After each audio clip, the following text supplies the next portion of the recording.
Hello everyone, this is Shad with Obisan's Knives today, and I'm going to show you how to put a char finish on a handle like this on your hammers. It gives you a better grip and it just looks nice, it's aesthetically pleasing, and it's really easy to do. This is just a Harbor Freight hammer that I charred about 8 months ago, and I've been using it. I really like it, so I figured I'd show you how to do it. So I just picked up an 8-pound engineer's hammer from Harbor Freight. Now there's two different ones. There's a cast iron one from Harbor Freight of this same hammer, and then there's a high carbon steel, or quote unquote high carbon. But it's got double rings. It seems pretty solid. I make sure to pick through them all and see which one's the best, because the thing about Harbor Freight, they don't have quality control. So if you pick through their stuff, sometimes you get lucky and you find something that's actually pretty decent. So we're going to start off. You're going to want to get all the stickers off. This isn't a sticker that's like burned in. So you get all the stickers off. Use a lacquer thinner and get all the gummy stuff from the stickers off. And then you're going to want to strip this lacquer that they put on, which they actually don't put on their new engineer hammers anymore, but the new ones are cast iron, so the old ones are better. So you kind of have to do that trade-off.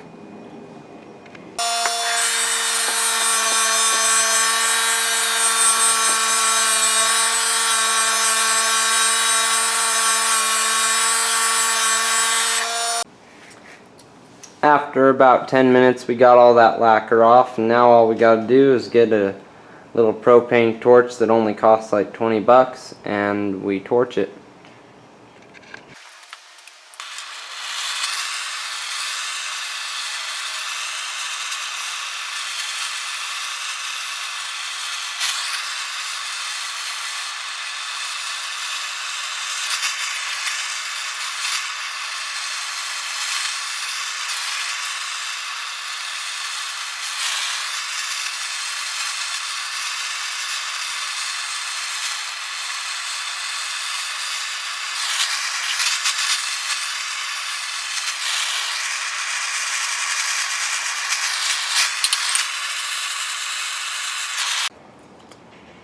Now when you're doing it, don't be too cautious, but you don't want it to start smoldering, and if it starts on fire, blow it out. But you want to get everything flaming and then blow it all out.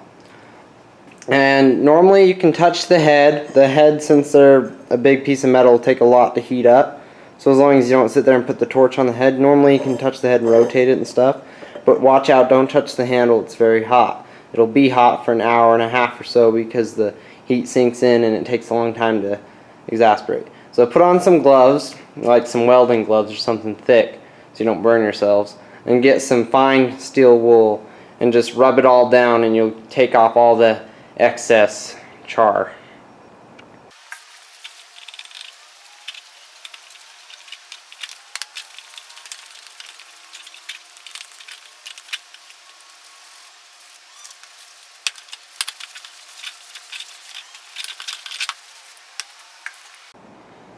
Alright, so once you've kind of cleaned off most of that ash, it's going to be covered in little metal flakings, so you don't want to start rubbing it with linseed and oil stuff with your hands.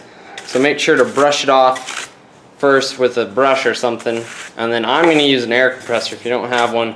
Just make sure you brush it really well and get all the metal flakes out that you can that are going to go in the pores of the wood. And you can see now it's kind of got a sheen because we took off that dull charcoal on the outside. Now when we put linseed oil on it, it'll darken back up and give it a really good, not sticky, but I don't know how to describe it, but a really firm grip. A lot better than lacquer, and it won't give you blisters either, which is really nice. And it's very smooth.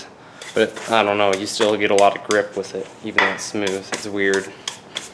Anyhow, so just brush it off and then hit it up with an air compressor. So now, just take some linseed oil, try not to spill it all over, and start rubbing it down. Now, you try to do this when it's warm, but not too hot to burn you, because it'll just help it soak in a lot better. But don't use your hands because they put chemicals in the linseed oil to speed up the drying process for it. because normal organic linseed oil, which I don't even think you can buy anymore, doesn't have any chemicals in it. It's linseed oil. It's from like some kind of a seed or like a little berry, I think. And they add chemicals to it. Anyways, just don't use your bare hands because it's bad for you. So just put some gloves on, apply a few coats, just hit it up really well. You're gonna have to let it set for a few hours at least so that so that it can soak in and set and stuff. Now, it's a natural finish. Linseed oil is my favorite finish, but I've had all my hammers other than this one with a charcoal finish for the last 6-7 months. And I can definitely say it's way better than lacquer, a lot better than nothing. Lacquer is worse than having raw wood. Then you have linseed oil, and then you have charred linseed oil, charred finish with linseed oil, and that is the best by far because you get the benefits of linseed oil and the grip of the charred surface. Plus, the heat actually hardens the wood.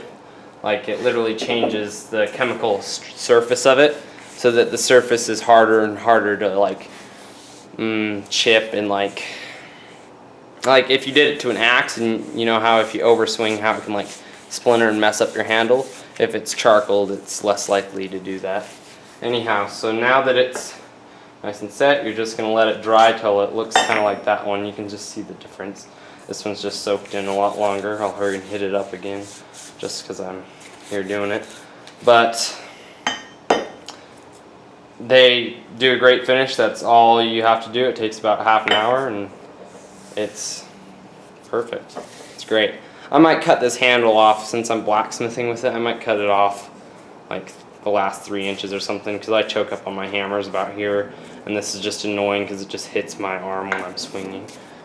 Anyhow, alright, thank you for watching. Thumbs up if you like it. Leave any comments if you want. Thank you and have a great day.